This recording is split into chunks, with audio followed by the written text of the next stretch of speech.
Hmm. Well, here we go.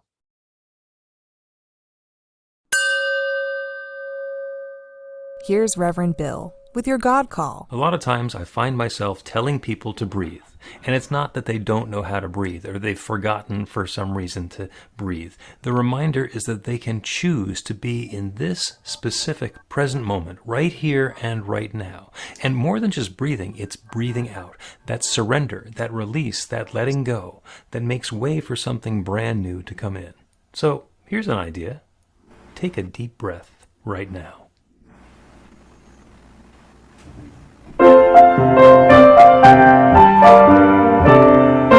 Gee, but it's good to be here. Frankly, I feel right at home. This is the champagne with all the fizz. This is where the excitement is. Gee, but it's good to be here. I really feel in rare form. There's nothing like this, not anywhere. There's a magic that's in the air. I'm so elated, I could shout, I could yell it out. To be emphatic, what's not to be happy about? Gee, but it's good to be here. Wouldn't miss this for the world. It's my opinion that the place to be is the place I'm at, and I couldn't be more sincere. Gee, but it's good to be here. I'm so elated, I could shout, I could yell it out. As I have stated, what's not to be happy about? Gee, but it's good to be here. Wouldn't miss this for the world. It's my considered opinion that the place to be is the place I'm at, and I couldn't be more sincere. Gee, but it's good to be here.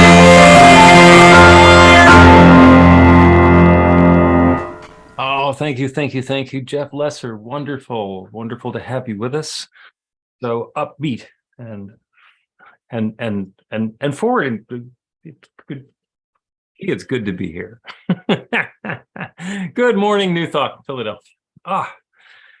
You guys know what the rules are on Zoom. Keep yourself muted except when we're sharing or making a lovely, joyous racket together, like we're going to do right now. Go ahead and unmute your microphone and repeat after me. I open myself to love. I open myself to love. Open myself to joy. I open myself to joy. I open myself to the awareness of the good surrounding me. I open myself to the awareness of the good surrounding me. And love is right here, right now. Love is right here, right now. And so it is. It is. So it is. All right. You can mute yourself one more time. And quick program note question for Breen. We had Jane down as doing the Flames of Faith when that comes along, but haven't heard from her. Do you know if she's doing that, or would you like to do that? Or not? She's not doing that. Okay. She's in Florida Oh, visiting. So, Dana, did you just raise your hand? You want to do it? I will do it. Sandy was the first one to unmute. So there we go. Look at that. I love when this comes together. The whole program and the whole plan together. So I will remind you that New Thought Philadelphia is an open and loving community of spiritual adventurers, welcoming each person to experience their divine nature in an empowering space of unconditional love. Whatever path you've been on, whatever brought you to our Zoom today, wherever you're heading next, we have been expecting you, and welcome home. We believe there's one power, love, intelligence, or force that creates everything, including each of us, and that we each use that same power, love, intelligence, or force to create our lives according to our beliefs. The way we like to say it, your new life begins with a new thought. So if you have an extra electronic device that might be distracting you in the next hour or so, go ahead and turn it on shush or put it in a different room or whatever it is that you do so that you can focus within. I'm Bill Marchiony, the spiritual director at New Thought Philadelphia. Our music today is by our friend Jeff Lesser, who is zooming in and pianoing in from Palm Springs, California. Our practitioners today are Carolyn Nixon, RSCP, and Jesus Baez, also RSCP. And Carolyn is going to open us with a prayer. The way we begin everything is with prayer. We're going to do that right now. And that's going to be Carolyn. Please join me in knowing that there is only one mind, one life, one presence. And this one, the center is everywhere, a circumference is nowhere. It dwells within, it is everywhere present, it is all inclusive. Each of us is that one, knowing, experience, revealing, and celebrating itself in unique and diverse ways. Unique and diverse, yet one with the cause of all that exists. Because there is one life, I know that all life dwells within me, and I dwell within all life. Because there is only this unified wholeness of creator and creation, I know, as our Christian brothers and sisters would say, I was created in the image and likeness of God. And as our Hindu friends say, Soham, I am. I expand that to say, I am that I am that which thou art. And I'm very grateful to be in this space of community, in this loving space, to celebrate one another, to support, to love one another, to grow in consciousness. And I'm equally grateful to witness the way that the light of this one shines through each of us to create a celebration which unfolds harmoniously, joyously, lovingly, peacefully, and blesses everyone present. And again, because there is only one, there is no private good. Whatever good we experience here moves out and becomes part of the collective consciousness to enhance the well-being of all life everywhere. And with deep gratitude, I release my word into that perfect law that creates all there is, knowing that it is doing its perfect work in its perfect way right here and right now, creating this good that I claim. I allow it to be so, so be it, blessed be, and so it is. And so it is. Thank you, Carolyn. So the reason we do a prayer is because it changes something in our lives or in the experience that we're having and the world. And so we get to brag on ourselves, talk about the way that prayers have been showing up in our lives. And Breen is demonstrating how you can raise your hand so that you can share a prayer work story. Go ahead, Breen. Thank you, sir. So Friday afternoon, on the advice of my primary care physician who's been after me for a while, I went and got the shingles vaccine. So now I'm vaccinated for shingles, except that yesterday I felt like crap all day long. Spent the day on the couch. Dogs weren't happy with that because they wanted the couch. But talked to Bill late in the day, and Bill affirmed that it was going to go away quickly. I went upstairs, went to bed, woke up this morning feeling great. So thanks, Bill. Thank you, Bree. I love that. Who else has a prayer work story to share? Sarah has one. This was some significant prayer too. I'm going to try to tell it fast. My cat was missing for 15 days. Day 10, I started losing hope after like doing lots of outside searches at different hours of the day and night. I was trying to give the cat trap back to the lady. She said, hold on, keep the faith, just keep going. Okay, fast forwarding in the story. I got a lead that same day. I went out to try to explore that lead. It came up short. Then it was reignited after midnight on a school night in South Philly. And so I was too afraid to go by myself. I roped in one of my friends who has weird hours because she's a chef. We searched from 12:30 to 3:15 in the morning. Nothing. I dropped her off on the way home. She was expressing really big disappointment. I really thought we were going to find your cat tonight. I really had a good feeling. And I don't even know where it came from. I'm like, I'm in gratitude. I'm so grateful. You came out and you helped and all these people helped. And then as soon as she got out of the car, I was mad. And then I was like, okay, God, okay, universe, what's up?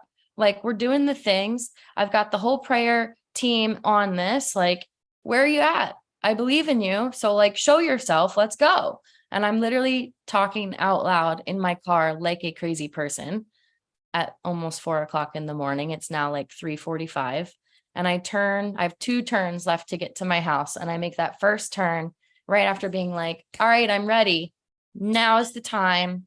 Show me my cat. Show me yourself in the form of my cat, not just anywhere in the world, but like here with me now. I turned left, and then like in my left corner of my eye, I see a little beautiful creature, and I'm like, Katniss? And I slammed on my brakes, rolled down my windows, screamed her name like a crazy person. She looked at me. And then there was a lot more of like back and forth of trying to get her. But eventually she did come back, and she's over there now. Cats don't come when they're called, so I can't bring her to us to show you, but it does work. I would love a prayer session, or like a practical session with a practitioner to figure out why do we have to get to that prayer? You know, why couldn't the other prayers work earlier? So that's my next step, is to delve into, I don't want to have to like break bad with God to see him all the time. So we'll talk about that later, but prayer does work. And I'm excited to delve deeper to find out how to get that quicker without getting upset. I'm available, Sarah. I was going to say the entire practitioner corps is sitting there at the starting line going, let's go, let's go, let's go. And I'm available too. I do missing cats. Thank you all for your help. She's not And I missing think anymore. It did take a village to get her back. So I am Yes. grateful. Thank you. Yeah. And sometimes it comes down to the point where our faith is tested and we're angry with God, and we open it up one more time. Say, okay, prove it. So we got some more of that that's going to be coming about proving our spirituality and proving our connection with that infinite source. More to follow. We have some announcements now. And Hannah from the shores of the Mississippi down in New Orleans is going to be sharing the announcements with us. Green, I messed you up. I hit ask to unmute right as it was happening. It's my bad. That's all right. Hannah got us. Oh, backup kazoo. Okay. This tasty information is on our website at newthoughtphilly.org and in our weekly e-newsletter. Please sign up on the website so we can keep in touch. We host a 15-minute meditation on Zoom twice a day. They're inspiring, fun, and quick, and everyone is welcome. Episode 116 of Reverend Bill's Practical Prayer Podcast is an unlikely duo and is a rebroadcast of episode 6 from 2 years ago. Get it where you get your podcasts. Watch the live recording on New Thought Media Network on Monday at 1 p.m. Follow our social media on Instagram, Facebook, YouTube, and TikTok, and join the 1,621 spiritual adventurers in our group on meetup.com. The Power of 8 Intention Circle meets on Zoom every Monday at 6:30 p.m. The Women's Circle meets on Zoom on the first Thursday of the month at 7 p.m. Join us for a road trip to Healing Sounds with Angela Rizzo on Saturday, September 9th at 2:15 p.m. in Westmont, New Jersey. Register now for the Fall Activate Your Intuition class. It begins on September 12th for 6 Tuesday evenings at Falzer Club and hybrid on Zoom. Our Artist's Way Creativity Group is on Sunday evenings beginning October 1st, led by Dina. It's open to all. And in Thought Leader Thursday is this week at noon on Zoom with Pam Grout, the best-selling author of E Squared. She talks about the impact the 9 energy experiments in her book have had over the years. We are grateful for your tax-deductible donations by Zelle, Cash App, check, PayPal, Venmo, credit, or debit card. Thank you to the team that makes our Zoom celebrations work and has fun doing it. To join the joy, contact Sandy. Next Sunday is online with Creating Us. Reverend Bill explores how we're using the one creative power that creates everything and that we're creating individually and together. Live original music by Susan Catania. Join Reverend Bill at the annual Anton Retreat at Unity Village near Kansas City the first week in October. It'll be a wonderful experience and early registration is still available. Reverend Bill and the practitioners are available for professional sessions by appointment. After the celebration, Carolyn is available for a quick miracle and a minute prayer. We'll leave the Zoom meeting open for everyone to talk amongst themselves. Thank you, Hannah. And as a reminder, when we're gathering in person, when somebody shows up for the second time, we have this lovely combination pen and keychain flashlight that we offer up as a second-time visitor gift, along with a blessing. If you have been second, third, and more time visiting, and you want one of those, although you don't live in the area, then drop me an email and let me know, revbill@newthoughtphilly.org, because we can send one along to you, because there's all of that. The reason that I have this one on my desk is because last week Daniel Namod said, hey, I want one of those, and I'm going to see him at the Anton retreat where he's the music director in the beginning of October. So this is set aside for him. And oh, by the way, we also have kazoos. So if you want a kazoo and or a second-time visitor gift, just let me know, and we can all kazoo along together, because that's kind of the way we do community here.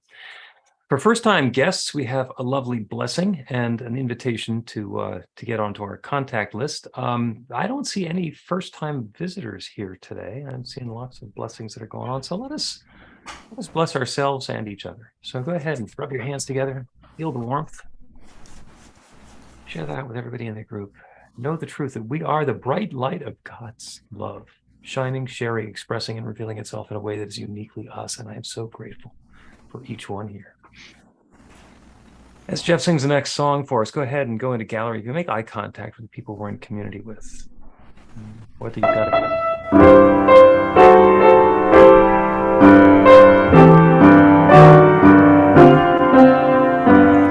It's a very ancient saying, but a true and honest thought, that if you become a member by Reverend Bill, you'll be taught. As a musician, I've been learning. You'll forgive me if I boast, but I've now become an expert on the subject I like most. Getting to know you. Getting to know you, getting to know all about you, getting to like you, getting to hope you like me, getting to know you, putting it my way but nicely. You are precisely my cup of tea. Getting to know you, getting to feel free and easy. When I'm with you, getting to know what to say. Haven't you noticed? Suddenly I'm bright and breezy because of all the beautiful and new things I'm learning about you day by day.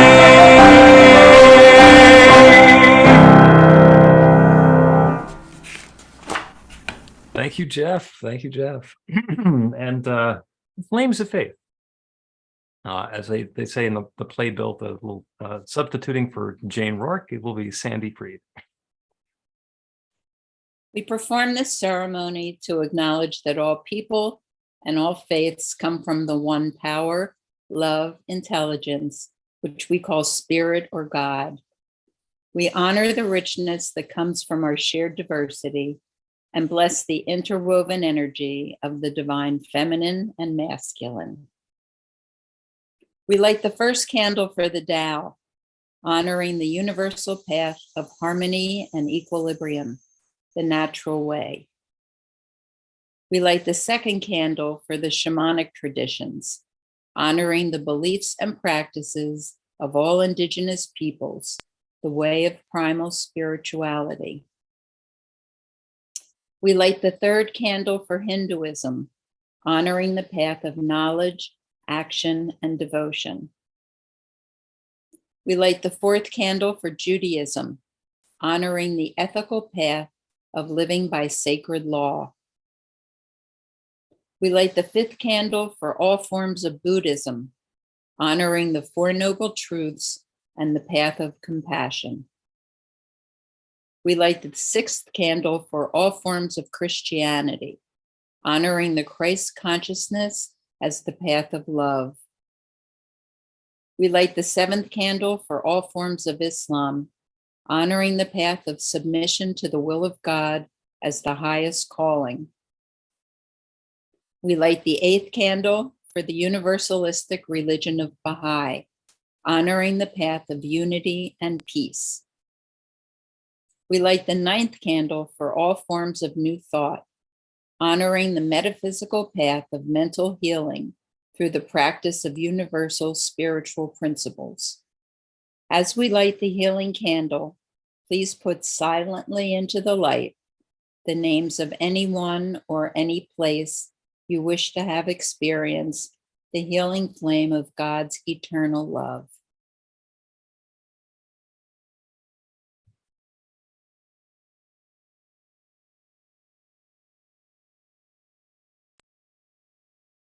Blessed be. That's The reading that we do on Sunday morning is chosen by the practitioner who's going to do the meditation. And a lot of times it comes from books or periodicals. And this time, the suggestion was to use the input from the Adventures in Spirituality class. We did an exercise in radical forgiveness, and in preparation for that, actually an unwitting preparation for that, the students were asked to share their definition, understanding, or explanation of forgiveness. So Karen is going to share those with you, and they've been anonymized, so you get to guess who was in the class and who was who, if you want. So there are a total of 7 readings coming your way. Number 1, forgiveness means letting go of resentment. It means taking responsibility for and owning what I've created. Forgiveness means taking my personal power, my autonomy back after having given it away to the person I'm blaming. It's knowing the truth of who I am and the power of my word. Forgiveness requires owning my wholeness, owning my divinity, owning my resilience, owning my strength, owning my personal autonomy and power. Number 2, forgiveness is acceptance, acknowledgement of the experience, and letting it go. Letting it go means not incorporating the experience into my permanent records, permanent experience. Letting go the experience pass through me and continue moving beyond and away. Number 3, forgiveness is releasing your energy from whatever the perceived transgression was and not condoning said action. Number 4, for me, forgiveness is the knowingness that we are all human and therefore make mistakes. Forgiveness means the ability to know that if I or someone else has done something hurtful, we would have done better in those moments if we had been aware. Number 5, letting go of resentment and replacing it with loving kindness. Moving forward instead of staying stuck on the past things. Giving yourself grace for not being perfect. And coming to a place of acceptance. Number 6, forgiveness is freedom, release, non-attachment, non-judgment. It is making the choice to define myself on my terms instead of allowing another person, situation, or experience to define me. It is making my own choice of what, how much, and why to release, hold, or define me instead of giving me that power choice to someone or something else. It includes forgiving myself as well as others. And finally, reading number 7. I like to define forgiveness with a quote from Mark Twain. Forgiveness is the fragrance that the violet sheds on the heel that crushes it. When one is aligned to the presence of spirit, the oneness, it is possible to forgive 70 times 7. It is an infinite number. Because the God within does the forgiveness, with God all things are possible. Forgiveness is freedom from lack and limitation, disease, and all kinds of human errors. Forgiveness is to surrender, not throwing up your hands, not giving up. No. Surrender to the presence of the living God. Let go and let God. I start by forgiving myself. When I forgive myself, I can forgive people, places, and things. I forgive people and situations because I'm worthy and deserve it, and it's my birthright, like the begotten Son of the Almighty, to be free, wealthy, healthy, and wise. And so it is.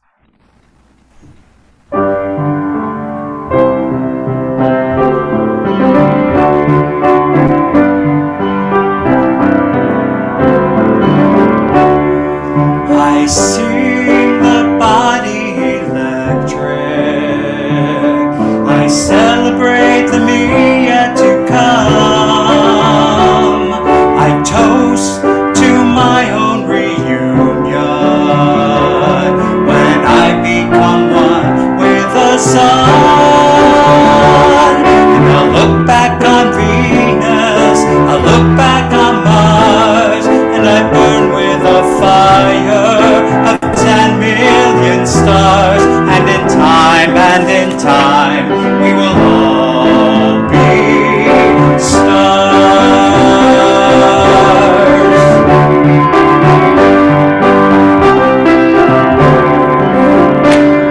I sing the body electric. I glory in the glow of rebirth, creating my own tomorrow, when I shall embody the earth. And I'll serenade Venus, I'll serenade Mars, and I'll burn with a fire of 10 million stars. And in time, we will all be stars. We are the emperors now, and we are the czars. And in time, we will all be stars.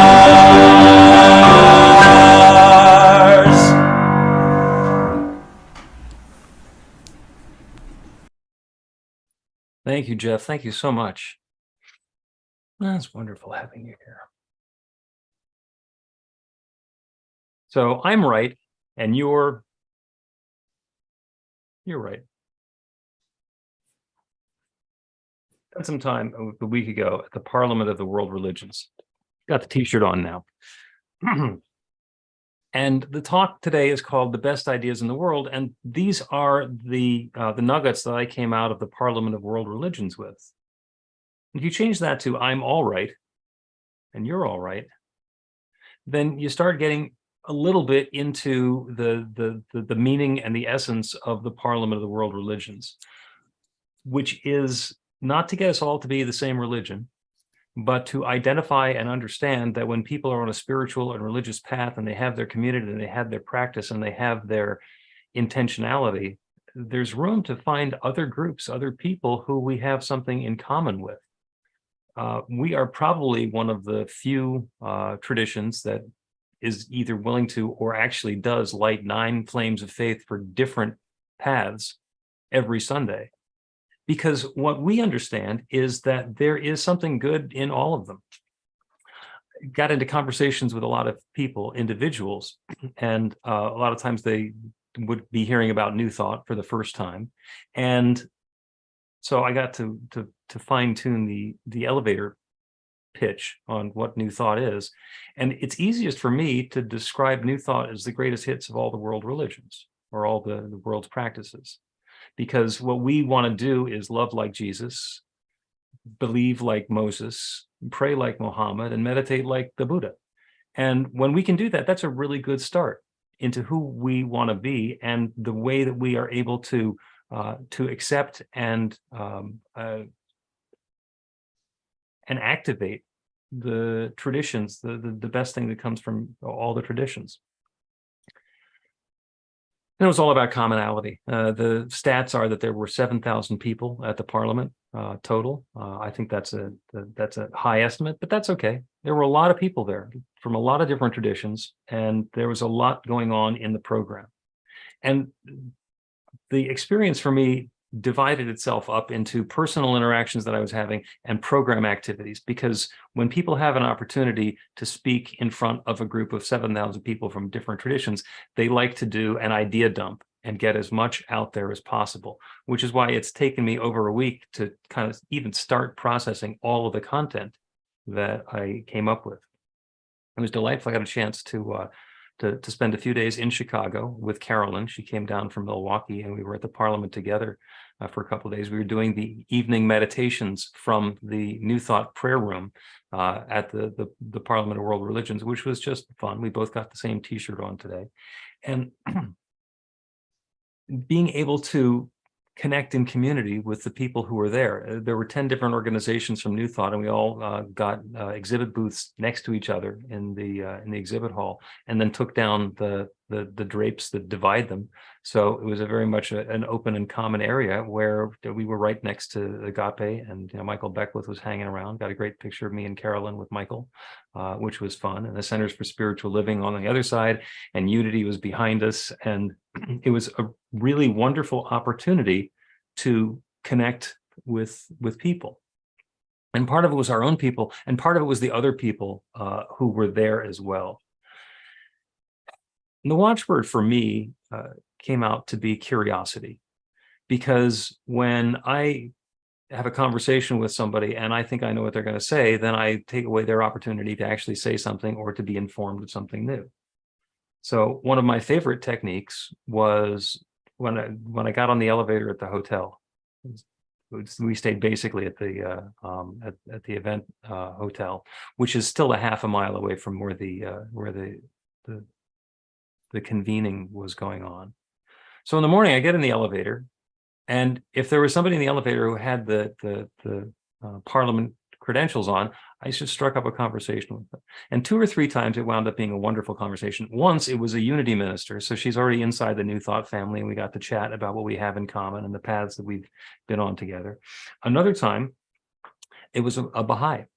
And so we strolled the entire way talking about Baha'i and how the teaching fits in with her life and the sorts of things that that it's about for her, and some of what I perceive to be some of the contradictions in Baha'i and how she deals with that. And for all of the people who I ran into, when there are contradictions where things that we hear that the religion doesn't allow you to do this, like for example, the Baha'i has a reputation for being unfriendly to LGBTQ. And I said, well, what about that? And she said, yeah, that's true, but it's also completely against promiscuity of any sort. And the first tenet of Baha'i is to honor everyone's human rights. She said, so for me, that supersedes the whole thing. If somebody is gay, then I support their human rights to be what they are and to live their life the way that they do. And is that a loophole in Baha'i? I don't know. Is that what the founders had in mind? I don't know, but it's none of my business. But by having that curiosity, by asking, hey, what's going on with you?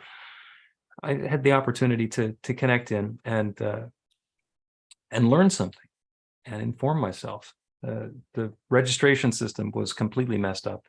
It was supposed to start working on Sunday afternoon, and it didn't start until Monday morning. So I got there early, and the line was only an hour to get through registration. And there was a woman who I was in line next to, so I started chatting with her. And every once in a while, some people who I knew would come along in the line. Some of them joined us, and some of them, decided they were going to do that later. And she is an artist, and she had some of her works on display in the gallery there. And her spiritual path is Latter-day Saints. So got to talk a little bit about that. And she's in a place that does not have a lot of people who are following the Book of Mormon.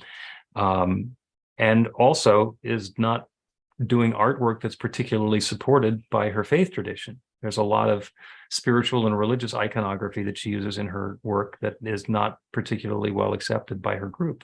So again, it was about the balance point between what she's doing, what she's called to, the way that she's sharing her gifts, and also expressing and living and sharing and her own spiritual tradition. Had a great conversation with a pagan. I was at the Anton booth in the exhibit hall, and this woman came up and she wanted to know about New Thought. So I told her, and we had a really great conversation. She's a big fan of Ralph Waldo Emerson, who is the founding philosopher of a lot of what New Thought is about. At least that's what we think. The people in the booth across the aisle from us were the Swedenborgians, and he started 150 years before Ralph Waldo Emerson. In fact, Emerson is one of their favorite Swedenborgians. So there's a lot of richness and connection that was going on there. And the conversation with the pagan woman, she knew so much about all sorts of different religions and was framing her own beliefs and understandings and practice in with, again, like the greatest hits of the world's religions. Wonderful opportunities to connect with people. And sometimes in the presentations, they just like to talk. Carolyn and I went to a Muslim prayer session. And from the description, we thought we were going to actually get to do a Muslim prayer practice. And instead, the woman, who's very enthusiastic, very sweet, spent a little over an hour describing Muslim prayer practice and what she does, and the way that she came into it, and she expressed that the first time the morning call to prayer is really early, and she decided that she wanted to get started in her faith practice. And the first day she slept through the call to prayer, and the second day she didn't want to, and then the second day she slept through it again, and then she set the intention, okay, if this is the right practice for me, I'm going to wake up on time. And she was up and alert 15 minutes before the call to prayer, and it just worked for her. And now she wouldn't do anything else. She had a really wonderful way of describing it. She says that she gets to polish her heart 5 times a day. And what a wonderful remembrance that that sort of thing is available to us. And so the connections with the people who were there were wonderful. The program itself was largely about a declaration of a global ethic. And the t-shirt says, and I'll hold this up for you, "Call to Conscience, Defending Freedom and Human Rights," which is a lovely idea, except in New Thought, if we're defending human rights, freedom and human rights, then we actually have to have somebody to defend it from. And there needs to be a conflict, because as soon as there's no conflict, then we have to stop defending and we can't do what our mission is. So I have a little bit of an objection with the wording on the t-shirt, but I got the t-shirt anyway. And it also is talking about the big deal about the Parliament of the World's Religions, which they've been working on for the last 30 years since the reconvening. It's actually 130 years since the first one. When the one 130 years ago was also in Chicago, and that brought all of the world's religions together for the first time and introduced some of the Eastern teachings to the West. That's where Paramahansa Yogananda got his start in the West. And 100 years after that, they had another one. And they've been working on what they call Towards a Global Ethic. And this is the summary of it. It's 16 pages long. And there's some pretty good stuff in it. It's pretty deep and pretty passionate in a lot of different ways. The 5 themes in the global ethic. The first one is culture, working toward a culture of nonviolence and respect for life. The second is solidarity and a just economic order. The third is tolerance and a life of truthfulness. The fourth is equal rights and partnership between men and women.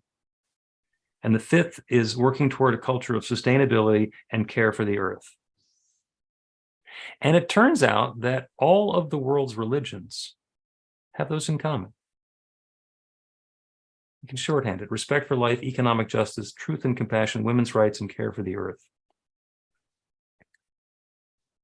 And there's pages and pages and pages. These people are really good at talking.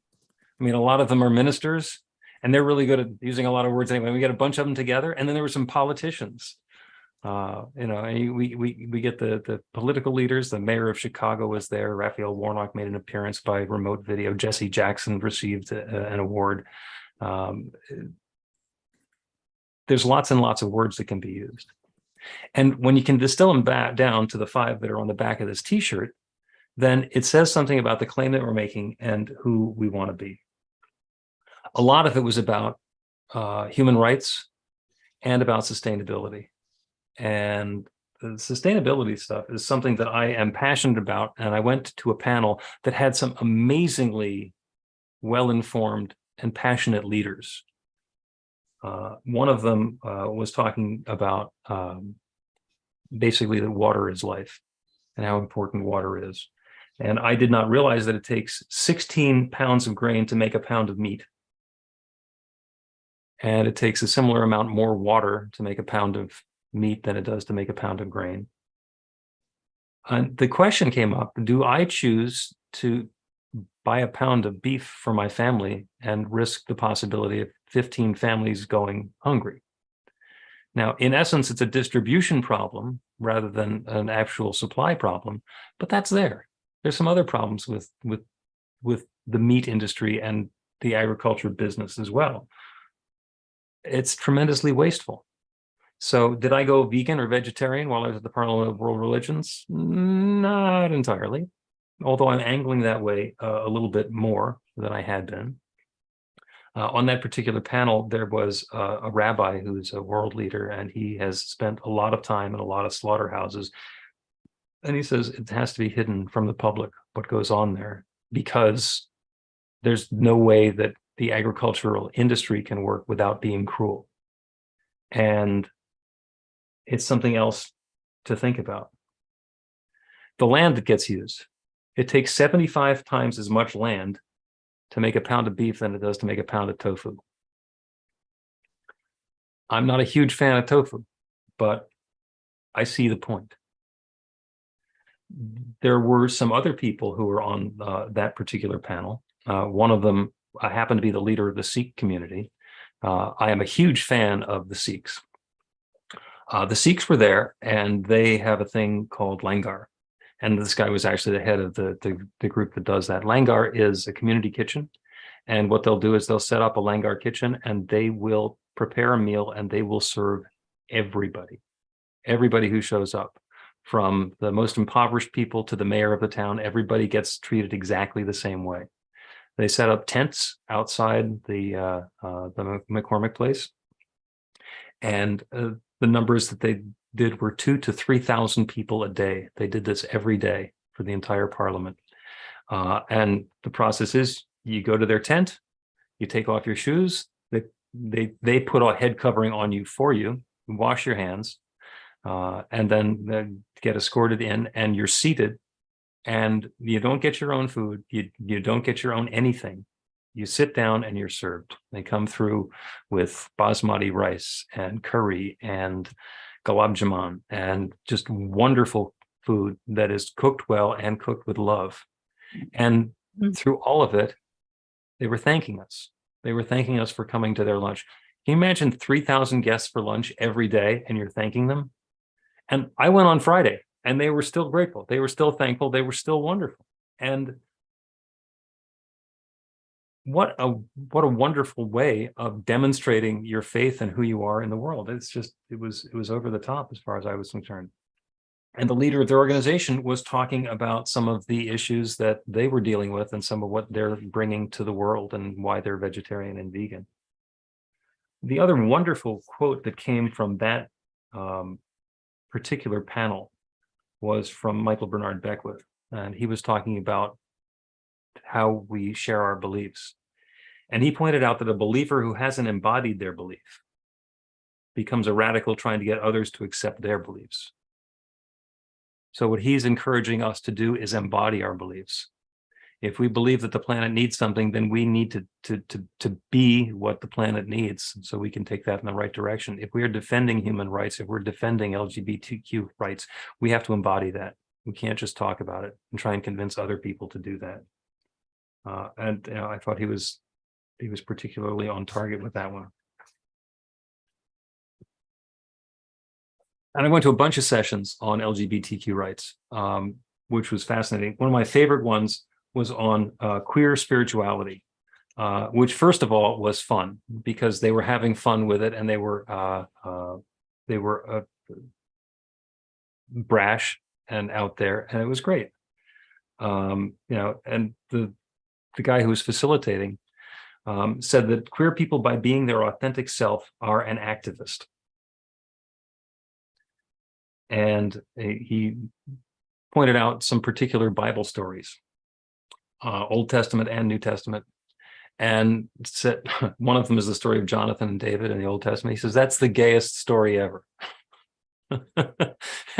And he encouraged us to read scripture and read anything that's been around for a while and look at it with different eyes, look at it with curiosity to see if it necessarily means what people have told us that it means.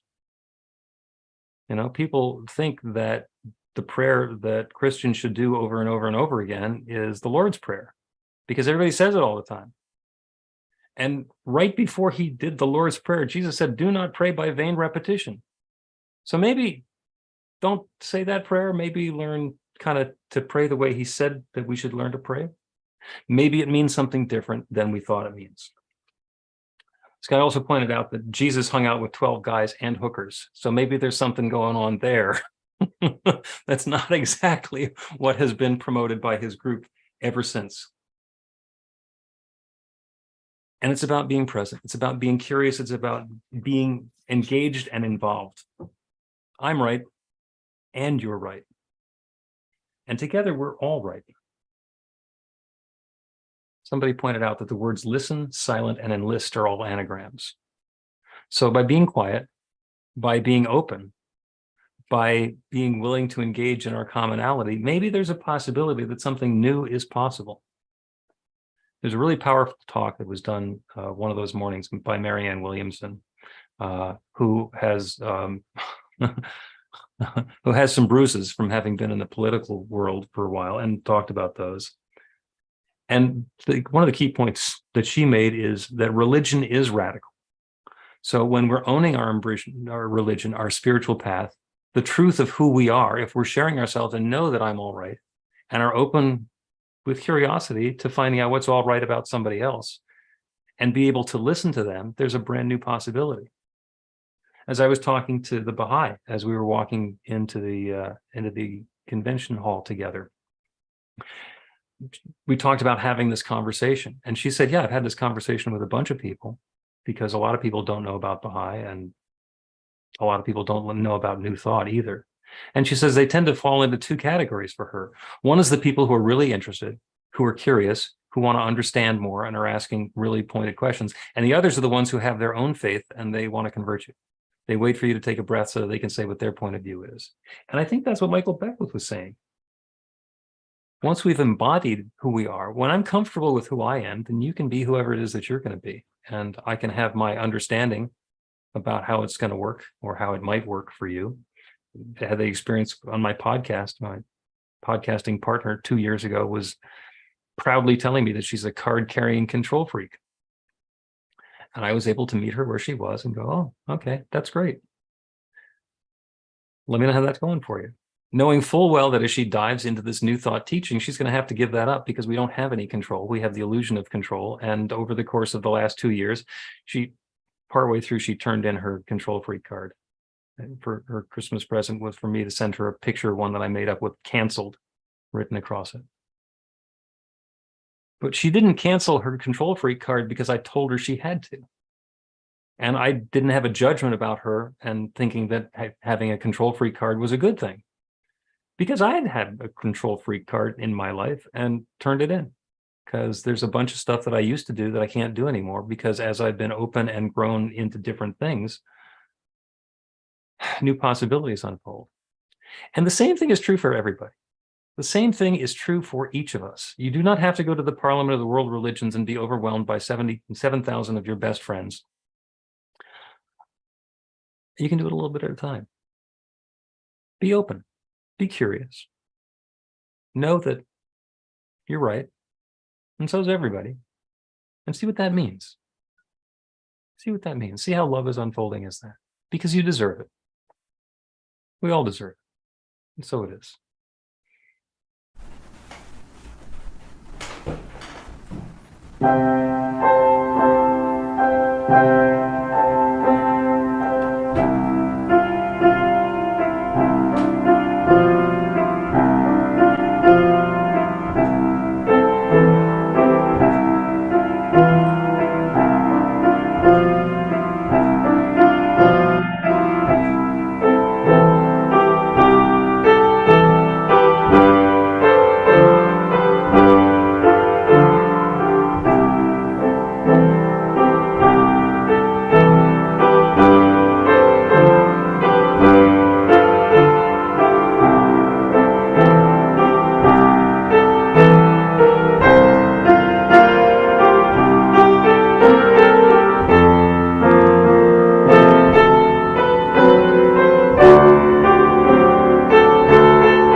Thank you, Jeff. Thank you, Rev, for that beautiful talk. Now, we already within since we started this celebration. But if not, just look within. If you're comfortable, you may close your eyes. Take a deep breath. Let it go. Keep breathing at your own pace. That is what a meditation is all about. Is if we sincere, open, and honest, we will find our own way. Like they say, it's different ways, techniques. But the silence, closing that inner chamber, going within,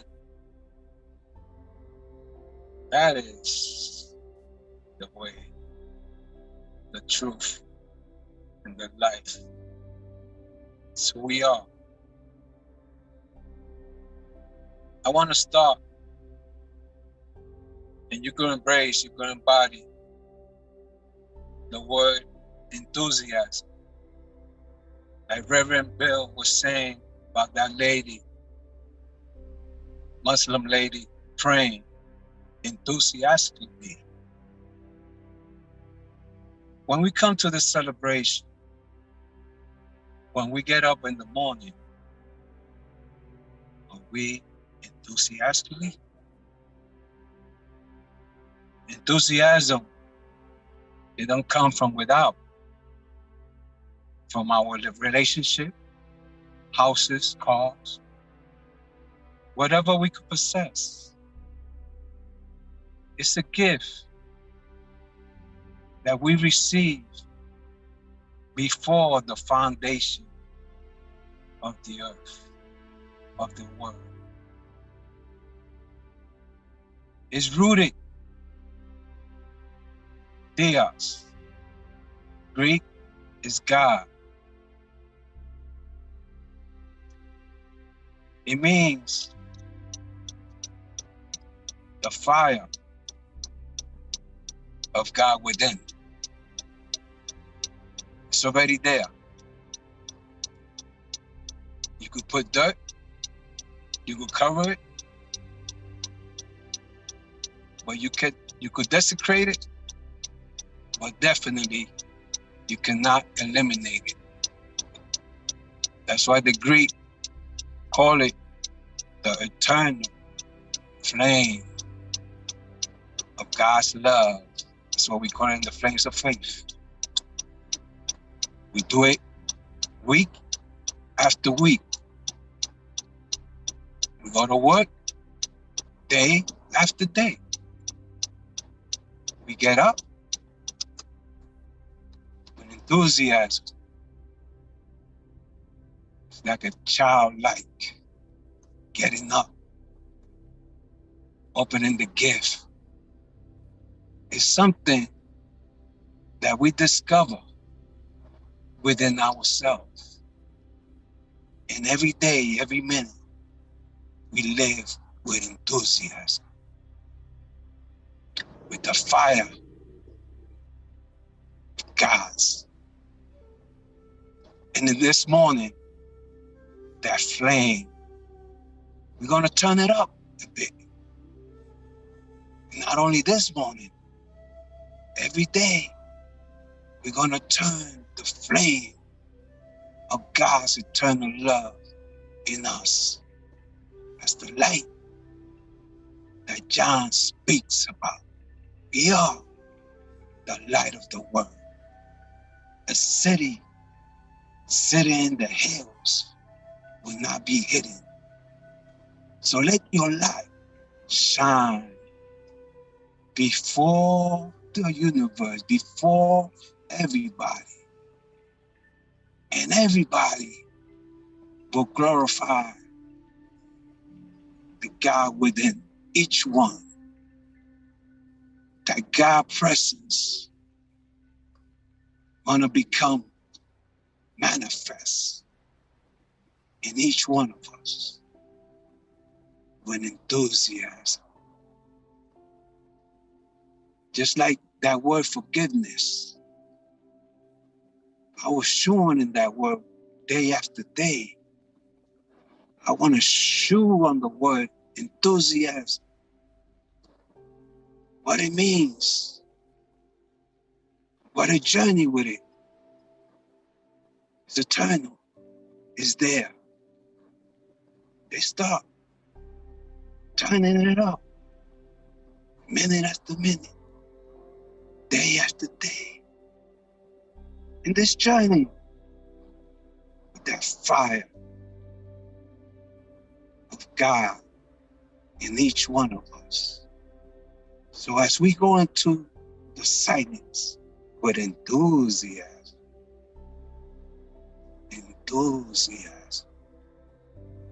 embody it, embrace it, love it. That's who you are. That's the God in you.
I'm right. You are right. Together, we are all right. The path to the mountaintop are many, but the view is still the same.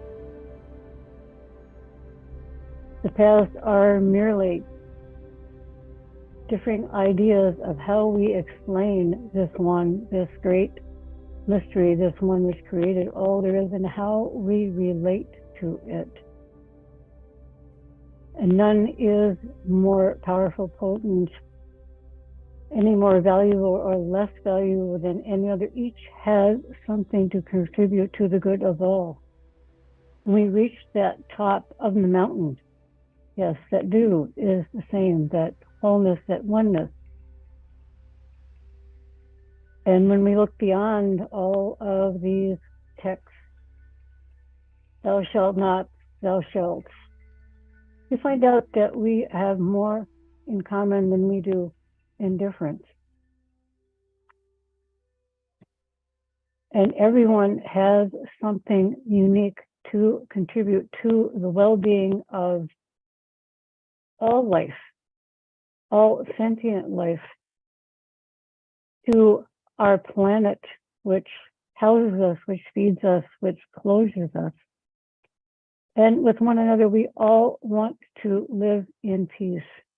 We all desire economic justice, equality, and access to whatever it is we need for survival, be it physical survival, emotional, mental clarity, and beyond survival, to thriving, to build a world which works for everyone. And I am so grateful for this declaration, this call to consciousness to create a world which works for everyone, includes everyone, no matter what their chosen path may be. I am right. You are right. And together we are all right. And with gratitude, I release my word into that perfect law, allowing it to do its perfect work in its perfect way, bringing these words that I speak into manifestation right here and right now. I let it be so, so be it. Blessed be. And so it is. Take another deep breath. And when you're ready to let that go, return to our celebration for some more music.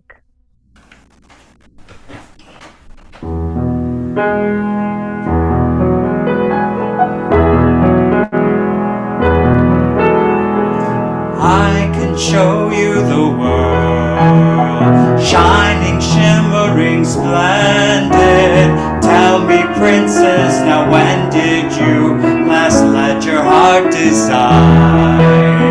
I can open your eyes, take you wonder by wonder, over, sideways, and under, on a magic carpet ride, a whole new world, a new fantastic point of view. No one to tell us no, or where to go, or say we're only dreaming. A whole new world, a dazzling place I never knew. But when I'm way up here, it's crystal clear that now I'm in a whole new world with you. Unbelievable sights, indescribable feelings, soaring, tumbling, freewheeling.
Beautiful. Thank you, Jeff. Thank you. And thank you, Carolyn, and thank you, Jesus. This is the part in our program where we get to, you get to do what I did for a week and a half, is to let the ideas that have been stirring around jumble out and see what makes sense to you. So if you've got something that you'd like to bring up or give voice to or share it, then go ahead and wave your hand, and we'll have an opportunity to do that. Sandy. So thank you to everybody. It was a beautiful service. Thank you, Jeff, for a whole other energy, which is so fun and wonderful. And Reverend Bill, I want to say thank you to you, because I feel like I got a really wonderful taste of the Parliament. And you went there and you were open and you allowed all that information to come in and come through. And I benefited. So thank you. Thank you, Sandy. Yeah. And if you want to close the loop on that, go have some vegetarian Indian food. Anybody else? I just want to say thanks for playing A Whole New World. I know what I might be doing after the sun goes down today. I haven't revisited Aladdin in a long time. So thank you for that fun little plug for Aladdin. Thank you, Sarah. Hannah, is that your hand? Or not? Yeah, I just really liked the focus on enthusiasm and the meditation. Like I was feeling it in my chest, like a dial was going up. So I appreciated getting that today. Nice. I love when that happens. And for me, a fringe benefit of going to the Parliament was getting to spend some serious time with Carolyn, because we met face to face when I was in Chicago for the INTA Congress last year. But it was a whirlwind visit, and this was equally whirlwindy, with lots of events and activities and some learnings to do. One of which is that convention center is really big. So there was a lot of schlepping around and traipsing back and forth, but also, having a few days together to go to Langar lunch and to do the meditations and to meet people and share and connect was a wonderful, plus and for the Parliament for me. And of course, now we got matching t-shirts.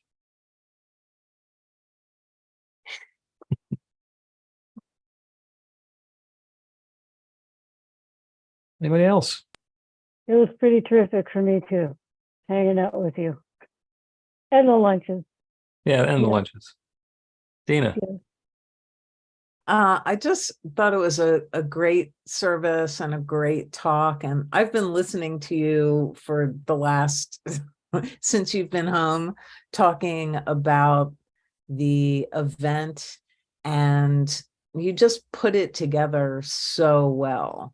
And I completely 100% agree with Sandy. It was just like, I just really felt all of those different things as you've been able to integrate it. And Jeff, I'm singing along with you. I'm doing harmonies. So much fun. Beautiful. Very good. Thanks. Hannah, would you lead us in the offering? I will. New Thought Philadelphia is all about spreading the love. Our community is supported by your contributions. The gift you share helps fund our work in the world, and the way you shine your light spreads the love. We are grateful for every way you share. We don't have a basket today, but there is a donate button on the website to make a donation by credit card, PayPal, Cash App, or Venmo. You can also mail a check to our office in Ardmore. The offering affirmation is on screen. We'll say the affirmation together. I live in An abundant universe. I am One with the infinite source of all good. I am a And the center of conscious prosperity. I Enjoy the richness of life. bless I my bless my gift. I I share share my gift of gratitude gratitude and joy. I know that as as I I give, give, I do do receive, and so it is. so it is. Thank you so much. Jeff, one more for us? Yep.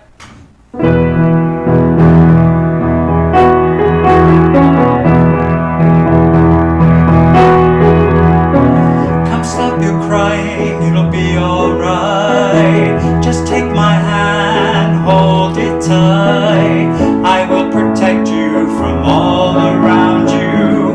I will be here, don't you cry. For once so small, you seem so strong. My arms may hold you, keep you safe and warm. This bond between us can't be broken. I will be here, don't you cry. 'Cause you'll be in my heart. Yes, you'll be in my heart. From this day on, from now and forevermore. You'll be in my heart, no matter what they say. You'll be here in my heart, always. Why don't they understand the way we feel?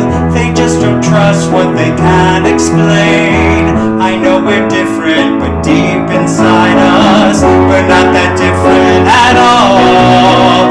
And you'll be in my heart. Yes, you'll be in my heart. From this day on, from now and forevermore. Don't listen to them, 'cause what do they know? We need each other to have and to hold. They'll see in time, I know. When destiny calls you, you must be strong. I may not be with you, but you gotta hold on. They'll see in time, I know. We'll show them together, 'cause you'll be in my heart. Yes, you'll be in my heart. I'll be there from this day on, for now and forevermore. You'll be in my heart, no matter what they say. You'll be here in my heart,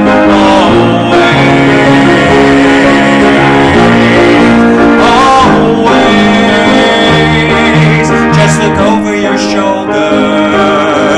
Just look over your shoulder.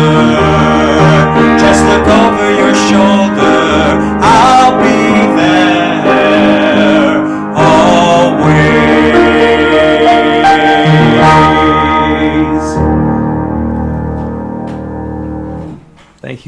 Thank you, Jeff Lesser. Thank you, everybody, for being here. One quick thing before we go, I'm going to show you some pictures of my summer vacation. This is the view of Lake Michigan from the McCormick Place. That was the opening session, so kind of crowded. It was big. It was big. There's me with Carolyn, Michael Beckwith. It's kind of fun as well. This is what it looked like in the tents where the Langar lunch was served. Thousands of people. You can see that there's plastic on top of the carpet because it poured rain the first day, so they put the plastic in because they just kept adapting. They were just the most generous people in the world. That's, of course, me and Carolyn with our headscarves on. That was the shared space for the New Thought communities. That was the table. We the Anton people had the great idea of giving away chocolate. That was brilliant. Got everybody's attention because it doesn't matter what your religion is. Chocolate is part of the love language, and that's the back of the T-shirt.